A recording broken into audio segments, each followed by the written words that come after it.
Ms. Barbara Allen to introduce our next speaker. When you say funny, I hope you're not looking at my face. But yeah, how do I introduce the Queen? I wrote stuff, of course, because I'm never quite sure that my mind is going to stay with me for a whole introduction. But all right, I'll start on script. In the 50 years I have been doing this work, I have met many people, advocates, families, administrators, legislators, people in prison, people out of prison, but there is only one Carolyn Esparza. For 40 years, she has been a leader in creating a true prison family community that we are all part of. I use community, I mean family. And when I say family, it's extended family, because not only do we have Carolyn, but we have her two daughters, Melissa and of course, Kayla. But Carolyn not only was a mother figure, but she was a leader for us. She was she kept us going.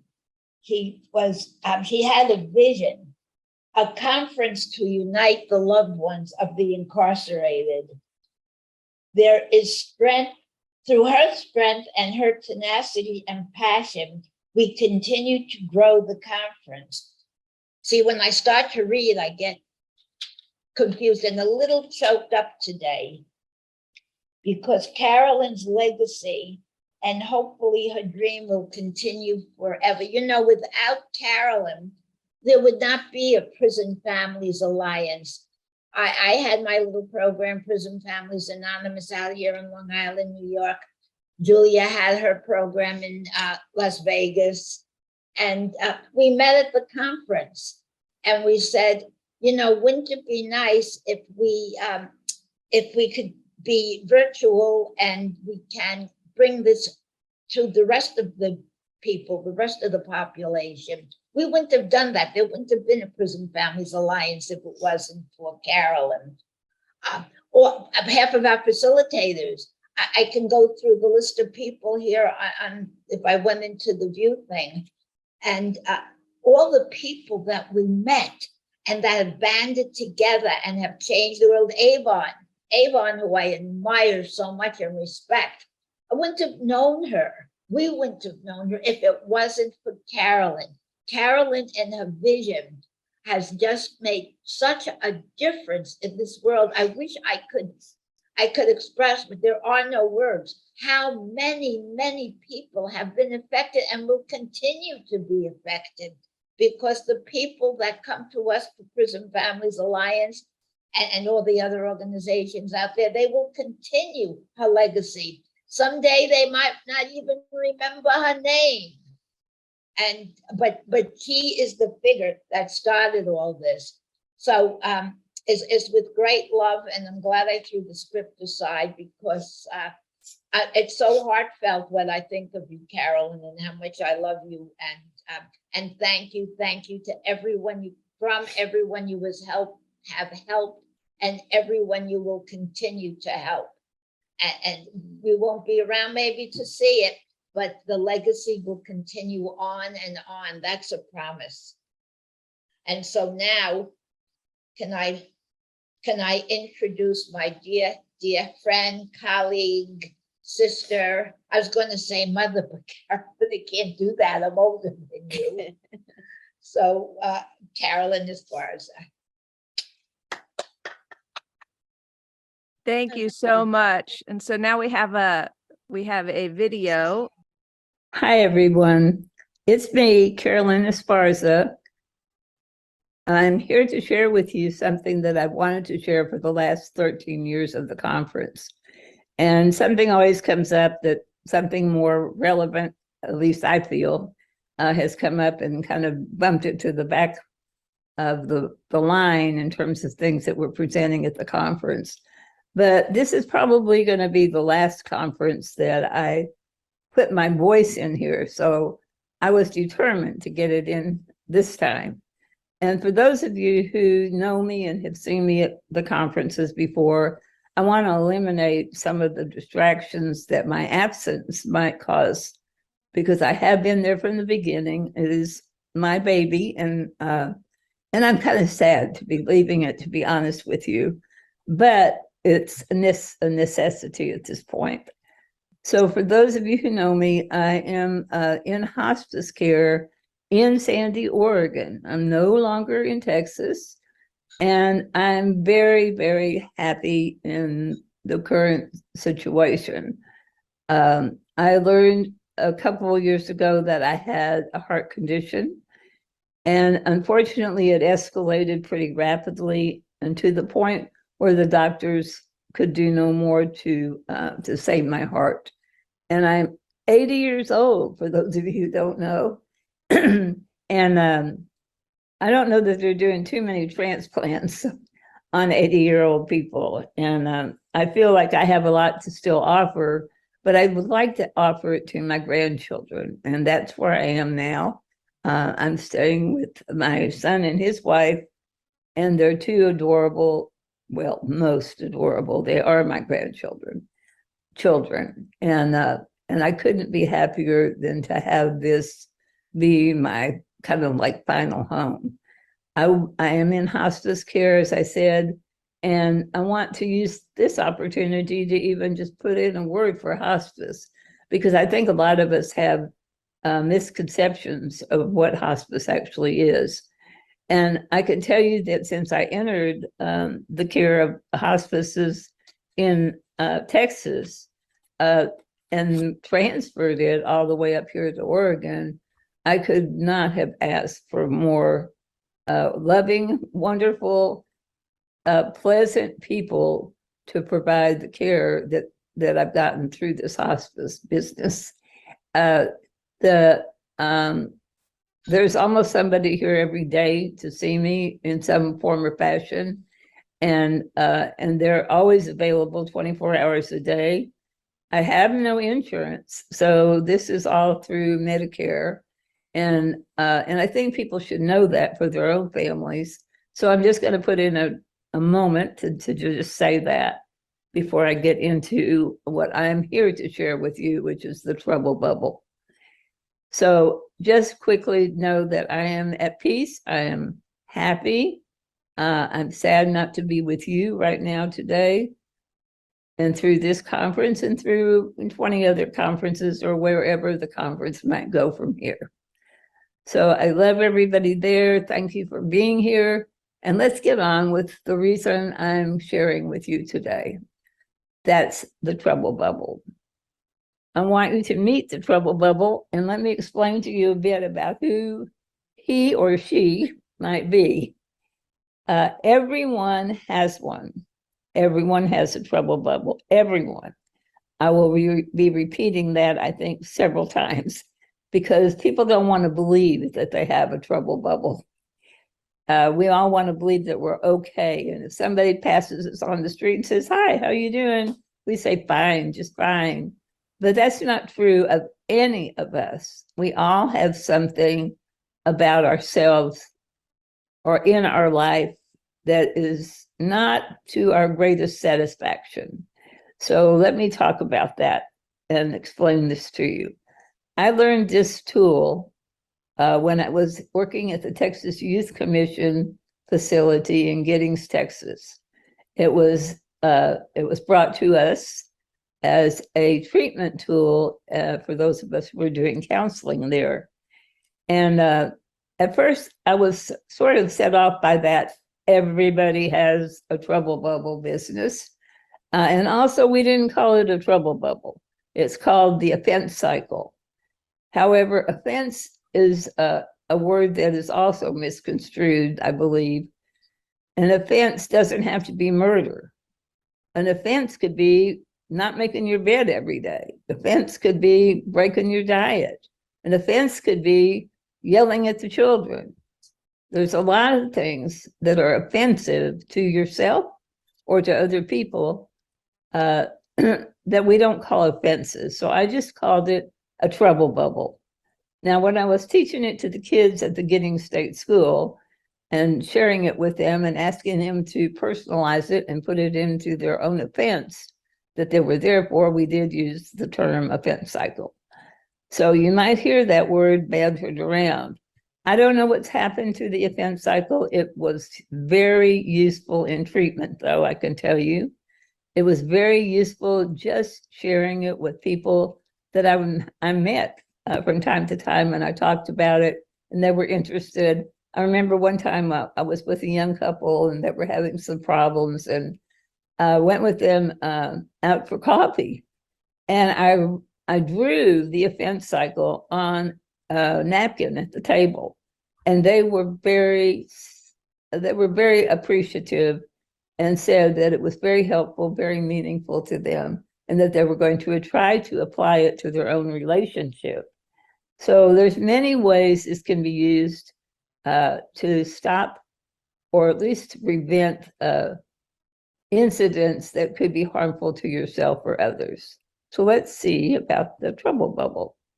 This is what the trouble bubble looks like. And we're going to go through each of these stages.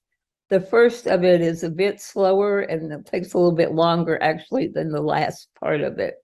So if you feel like we're going to be hanging in here for hours talking about the original stages of the offense cycle, we won't be, because we have to get to the last part, which will be over pretty quickly. So this is what the trouble bubble looks like. It's really a power cycle. Any offense cycle is a power cycle. It's all about wanting to feel that we're in power of our lives. We're in power of all that goes on around us. So behavior has little to do with behavior, just bad behavior. Kids aren't bad kids. There aren't any really bad kids. They're troubled. They have something going on within themselves that they don't feel that they have power over their lives. And all kids, especially young kids, have no power over their lives. Mom and dad do. Teachers have power over them. So they feel powerless most of the time. And they act out to get a feeling of power or to regain a feeling of power. And that's true for all of us. Anytime we act out and act in an unbecoming way, it's because we feel powerless. We feel like we've lost power and we want to get it back. So I'm going to say it again. Everyone has a trouble bubble. And to simplify understanding that, let's personalize it. Let's find something in yourself, something that you do that you wish you didn't do, something that you would like to do, maybe, but something's preventing you from doing it. So just for a minute, think about your daily life, your relationships, and think about things that happen that you're not very proud of, that you would like to do better at. And let's see what is the trouble bubble in your life. Or one trouble bubble. I don't know about you guys, but I think I might have several trouble bubbles. And it's different for different people. I say different strokes for different folks all the time, because we always want people to understand us and think like us and believe like us, but they don't. And so they don't act like us all the time. There's different ways or different perceptions, if you will, of different circumstances. Any two or three or more of us can look at the same situation and come up with a different conclusion about what we're seeing. So as you're coming up with your personal trouble bubble and what it is you'd like to change about yourself, think, is it something that you say and do? Is it something that you physically act out? Is it something that you think all the time and it really inhibits you from doing things you'd like to do? So what is it? And you don't have to share that with anyone. This is just for you to know. And if you ever want to share it, of course, I think it's important to share things we need to work on. It's easier to get to them and to reach the problem areas if we talk about them. But you don't have to talk about it here. Just think about it. Because when we don't know what it is that we need to change, it can grow out of control. For those people who have loved ones who are incarcerated, for people who've been incarcerated, very often that behavior grew out of control. It started small and grew into something big because we refused to see it. So it can become dangerous, literally dangerous. A person's going to get hurt. That person might even be ourselves. And it can become very dangerous. And we know people, all of us do, that are involved with this conference that have perpetrated very dangerous behavior and hurt another person, and sadly have to live with the consequences of that behavior. And whatever the behavior is, if it's not productive, there are consequences. And that's something that we need to acknowledge and try to stop for ourselves. This is for you. You can stop your trouble bubble. That's one thing that people need to understand. Very often you'll hear people, and I know I'd heard it a lot from the kids that I was working with in the juvenile facility, that it just happened. It just happened. He said such and such to me, usually your mama. He said, your mama, and I just hit him. It just happened. Well, no, it didn't. And that's what we're going to look at when we go around that trouble bubble and see what it was you could have done to stop from going all the way through with the trouble that got you in trouble. About the stars that you see around the trouble bubble, every star represents a feeling. Every incident that happens in our life, everything evokes feelings. We have feelings about everything we're doing. Feelings evoke thoughts, and then those thoughts produce pleasant or unpleasant feelings.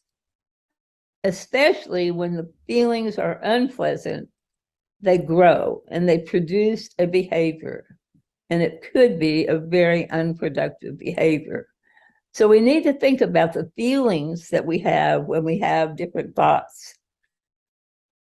So again, this is how the whole thing looks. But this is the troubled thinking list.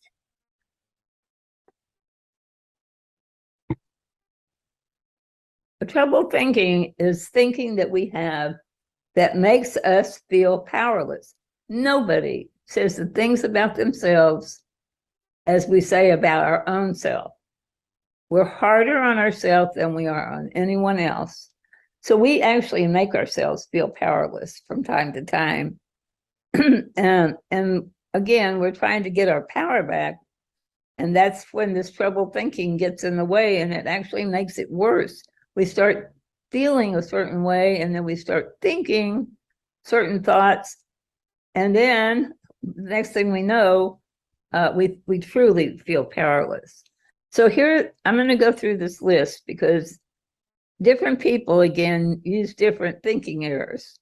That's what these are. It's troubled thinking, it's thinking errors. And often these are also used, you'll see, to not face consequences of our behaviors too. So some of them are excuses for the behavior, and some are going to just make us feel really worthless. So one is fear of being put down. Something happens in our life and suddenly we're afraid that we're going to get put down by someone who saw the actions or saw the behaviors, saw the relationship problems, and we're afraid they're going to think less of us. So fear of being put down is troubled thinking. If you start thinking, people are going to put you down, call you names. You're headed for trouble. Lack of empathy. I don't care what they feel. I would hear that so often. I don't care what anybody feels. Then if you don't care about what other people feel, you're very likely to hurt them.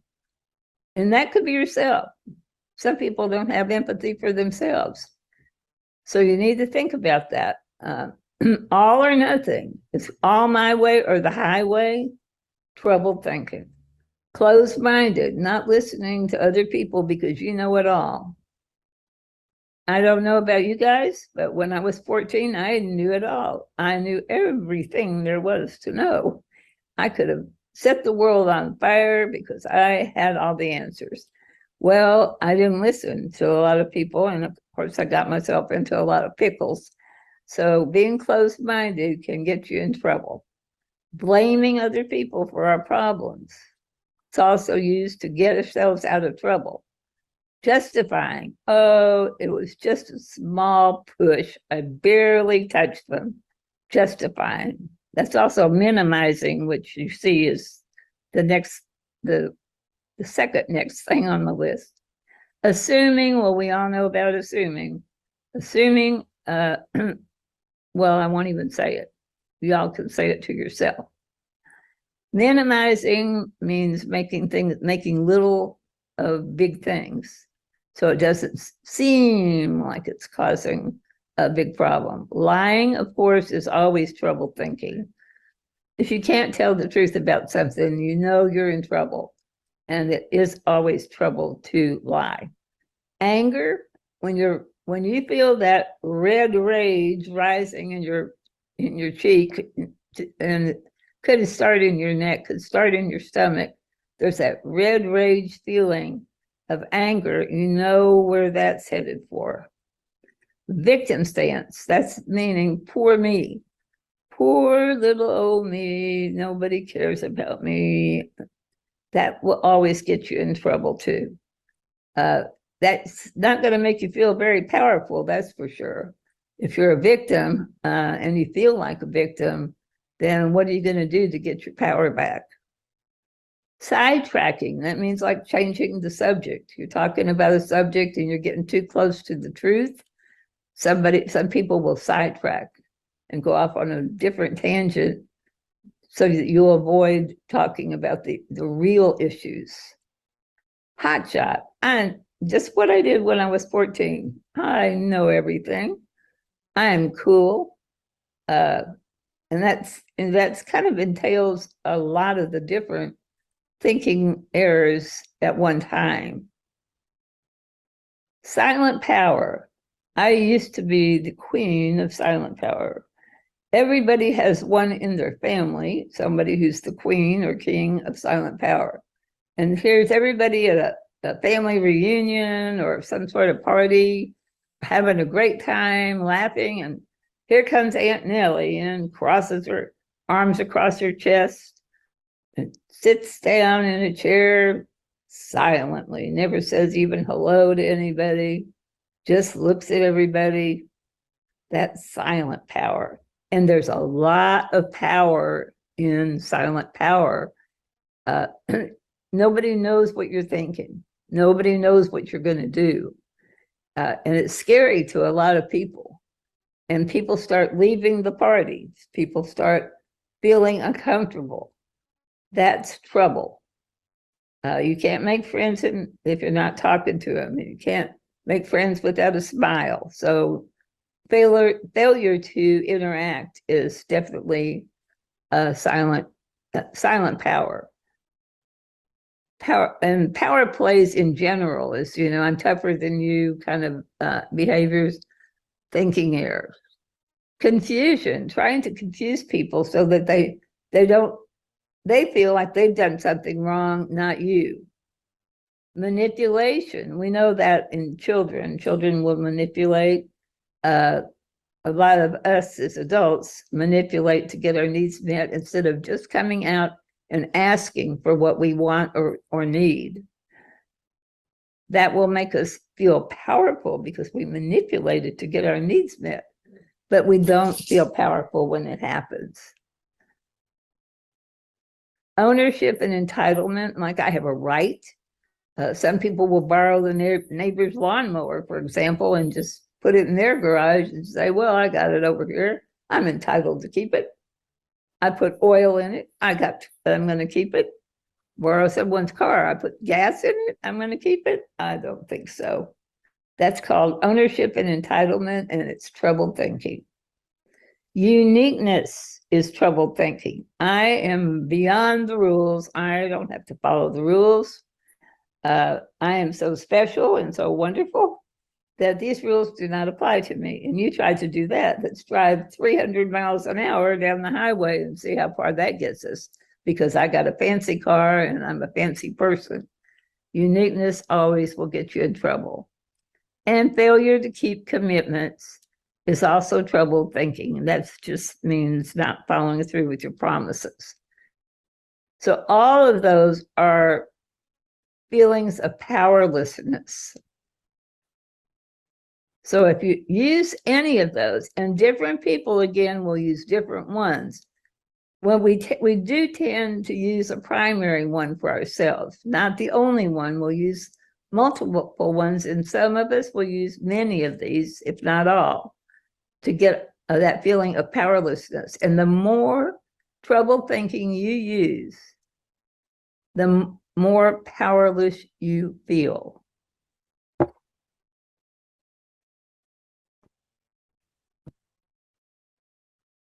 So just in general, thoughts lead to feelings that lead to behaviors. Troubled thoughts lead to troubled feelings, which will lead to troubled behaviors. So we need to resolve the reason for the troubled thoughts and get better results. Every incident evokes feelings. Feelings evoke thoughts. Thoughts produce pleasant or unpleasant feelings. And as the feelings grow, they produce behavior. So I hope you've thought about yours, and I hope you have an issue that you would like to change. So as you personalize it, think also of the troubled thinking that you might use to propel your cycle. So underneath every troubled thinking and troubled bubble behavior is our fragile identity. And I say our fragile identity because all of us have it. Again, it's that feeling of powerlessness, feeling we're not good enough, we're not tall enough, we're not short enough, we're not, we don't have curly hair, we don't have straight hair. It's whatever it is about ourselves that we don't feel good about. People come out of all kinds of backgrounds, good families, bad families. People survive and do well and actually thrive in both good and bad families, good and bad experiences, good and bad teachers. It's not other people that are causing the problem. The problem is how we perceive the incident. So fragile identity, the fragile identity also is called low self-esteem. I thought that was kind of negative. And of course, the whole troubled thinking cycle is kind of negative. It's all about negative thinking. But fragile identity will always lead us to trouble if we don't resolve it at some point. It won't let us get the job that we want. It won't help us in any way to make the friends that we would like to have. It won't help us play sports. If we think low about ourselves, we're going to do things in minimal ways that will get us nowhere, actually. So we need to think, what is it that's behind our trouble bubble? What is the issue that we need to resolve. If it's bad family, if it's bad relationships, if it's, didn't get my college education, whatever it is for you, that has to be resolved. And you can resolve it by taking care of it, going and doing whatever it is you didn't do, or taking care of a factor about yourself that you've just ignored and overlooked for too many years now. So the fragile identity is underneath everyone's trouble bubble. It's just different for different people. What happens is along in life, and I'm sure everybody out there knows this, especially if you had a loved one incarcerated, stress will come along. Stress, again, is different for different people. There's different kinds of stress that bother some of us more than others.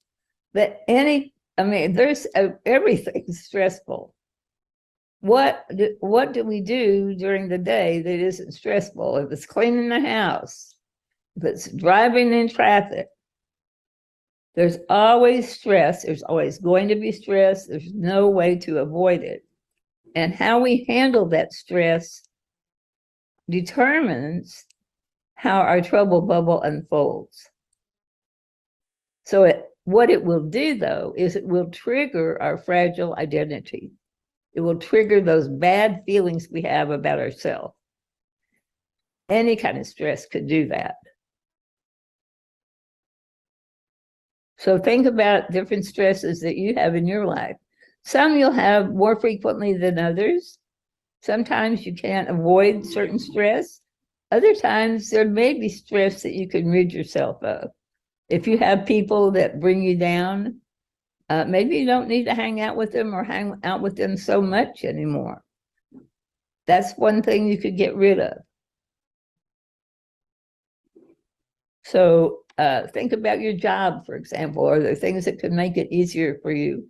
If you don't like your job and you just hate getting up in the morning and going to your job, maybe it's time to check out some other options for yourself. So I'm not here to tell you what to do, just that you need to think about what it is that you could eliminate some of the stressors in your life that are triggering fragile identity feelings for you. Once you're stressed and your fragile identity has been triggered, you're going to expect trouble. Something's going to happen that's not good. It's not always going to be disaster, but somebody's going to criticize you. Somebody's going to not show up for an appointment. You're going to miss an appointment because you didn't get there on time, because you were stressed by something that triggered your fragile identity and you got all hung up thinking about how awful it was. You're expecting trouble. That doesn't mean you're expecting somebody to jump out of the bushes and attack you. It just means you're expecting some form of trouble. I don't know what that trouble might be for you. Now you see all these blue stars that are popping up around the cycle. Each one has propelled you from one stage to the other. So once you have that fragile identity, when you're stressed, it's going to propel you to expect trouble. Once you start expecting trouble, you get into your own head. You isolate. Some people actually do isolate. When they're expecting trouble, they go in the room, slam the door, turn the music on so loud that the whole house rattles. Some people just could be isolated in their own head in a huge crowd. But you get into your own thoughts and isolate and start thinking how bad it is. How bad it is. I expect trouble. Something bad's going to happen. Isolating is very dangerous. When you feel bad and you are expecting trouble to happen, it might be a good idea to talk to someone about it, to share with someone you trust. I don't know who that would be for you. I mean, there's a multitude of people in this world we can talk to that are available. Some are even virtual. We don't even have to see them. We have virtual counselors nowadays. So think about who it is that you could go to so you don't isolate in your own head. You don't get ideas that you blow out of control. Once you isolate in your own head, the feelings get worse. And they finally will turn to anger. The anger very often is at yourself, but you don't want to be angry at yourself. So you start projecting anger onto other people. They shouldn't have done this. They shouldn't have done that. It's endless how our anger could end up. Are we going to kick the dog? Are we going to shout at the kids? Are we going to ignore our spouse, sit in the corner and pout? How is our anger going to be displayed? And once you're angry, you can't get angry enough. So you start fantasizing the fantastic. Start thinking about doing things there's no possible way you could ever achieve them. You're going to burn down the whole town. I'm going to tear their hair out. Whatever it is, you start fantasizing the fantastic things you can do to get your power back. However, you start to realize at some point that fantastic things just are not possible. You don't have the time. You don't have the resources. Sometimes you just don't have the money to go burn down the whole town. So you think, I better get this to be a little bit more reasonable. And so you start making a plan. You start making a real plan, step by step, how you're going to get your power back. And so in the troubled thinking, you start thinking realistic thoughts. Okay, I'm going to go curse them out. You could do that. You have the resources. You know the words that you could say to them. You even know things about them that could really hurt their feelings. So maybe that's all you do. It's just plan what you're going to do. When I worked with people in the criminal justice system, it was very clear how they went from the horrible things that they thought of doing to the simple thing that they did. And we say simple, and it's really awful. It's very often murdering somebody, shooting them, stabbing them, but they planned it. I know people that went home from being out in public at some big party or something, and they ran home to get a gun so they could come back to the party and shoot the person that made them so angry. No, they didn't make them angry. They isolated in their own head and let their anger rise to start thinking something really fantastic. They wanted to do it right there at the party, but they didn't have the guts to call them a name in front of everybody at that party. So they ran home and got that gun, and on the way back, they figured out what they were going to do to shoot him, and that's the end of that person. I don't know why shooting has become such a prime way of dealing with our problems now, but it's all too often done, and people are being killed because someone didn't think about their fragile identity. And just resolving their fragile identity would have resolved this whole cycle. Because once you plan, it's too late. For the next thing you're going to do is act out that negative behavior, whatever it is you have planned to do. Sometimes it is burning down a building. Sometimes it is cursing out your spouse. It could be different things, and it probably will be different things for different people, that you will now act out that behavior, and it's too late. You can't take it back. As people have said, you can't unring a bell. Once the word is out of your mouth, you can't take it back. So think again, folks. What's that fragile identity that has sent you propelling through this entire cycle? Now, in families, and when we're here about the prison family, if there's one person that just doesn't seem to be able to get a grip on their fragile identity and goes through this cycle and has these negative thinking thoughts and feelings all the time, it's very important for everybody in the family to get on board if you're going to use something like this. Now, I'm going to say, let me back up just a teeny bit.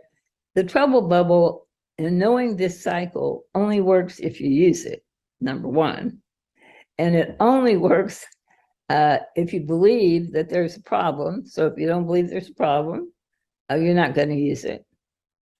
If you don't use it, it will keep happening over and over again. However, even if you attempt to use it, it doesn't necessarily work as well for some people as it does for others.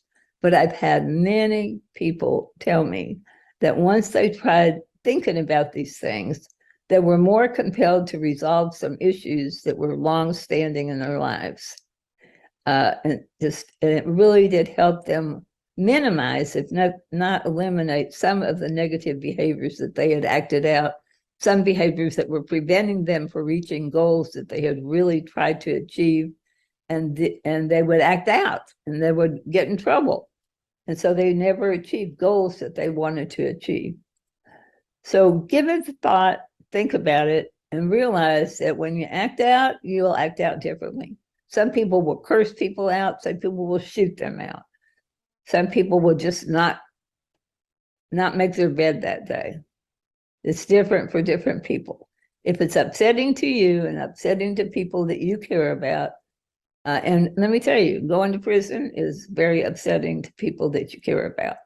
And unfortunately, you don't even think about that until after you're sitting behind bars. That's very sad.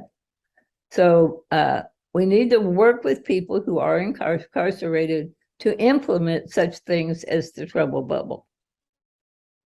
Because what happens after you act out the negative behavior, after you slug someone in the nose, there's a moment of fear and remorse.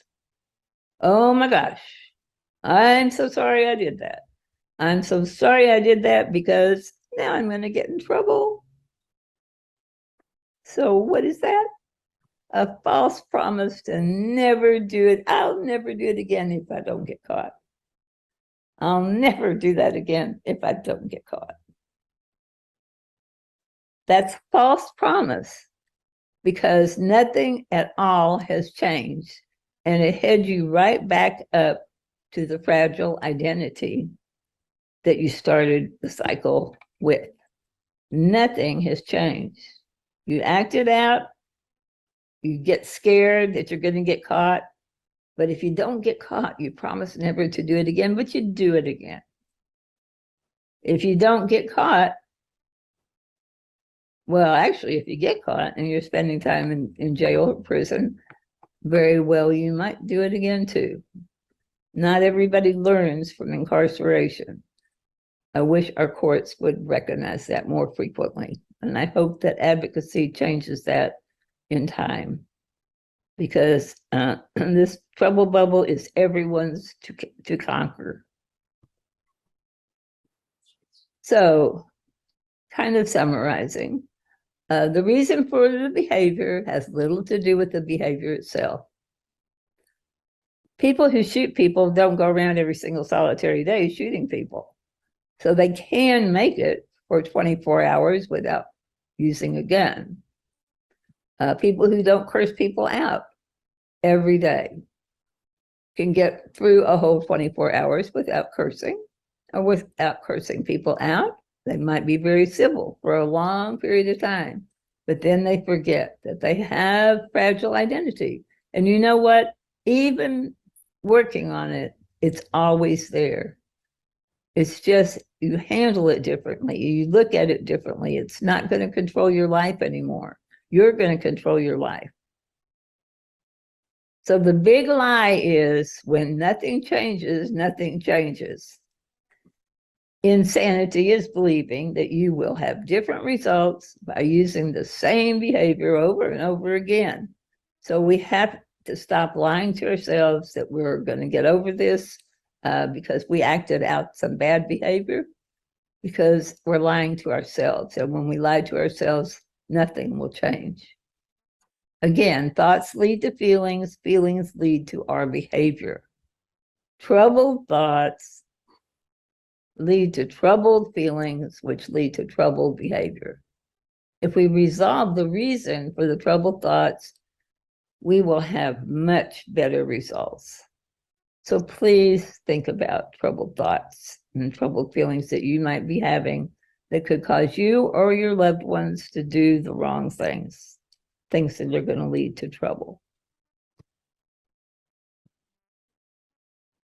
Just quickly remember the troubled thinking list, and just to let you know that the cycle itself, the whole cycle and all the stars, and this list of troubled thinking will be on the conference website.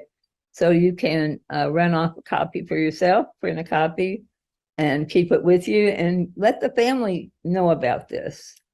If everybody's, people that work together, I guess, enjoy each other sometimes if they're all working to the same goal. So if all of you in the family can think about how this might help the family, it's a goal would be for the whole family to work on it together, to help each other love themselves more, to care about themselves, to help each other feel empowered instead of powerless. That's the trouble bubble. If you have questions about it, and I'm going to throw this out there, he doesn't know I'm going to do this, but if anybody could teach you this trouble bubble or answer your questions about it, it would be a young man who will be wrapping up this conference. His name is Terrence Sampson, and he knows very well every step of this cycle. So Terrence, be ready to answer questions or help people use this very powerful tool and to feel much better about themselves. I trust you to do that. I hope this is helpful to some of you out there. I know it won't be for everyone, but give it a try. Even if you don't like it, say, I wonder how that would work. Wonder what my fragile identity is. Wonder what I fantasize when I want to get back at somebody. But don't go there. Don't go to planning, because then you'll act it out. And then you'll start again around the cycle. So thank you for letting me share this with you. I feel better now that I know that it's out there. It's available. We're going to put it on YouTube. And hopefully anybody that sees it will be benefiting from it. Love you all. Have a great time at the rest of the conference.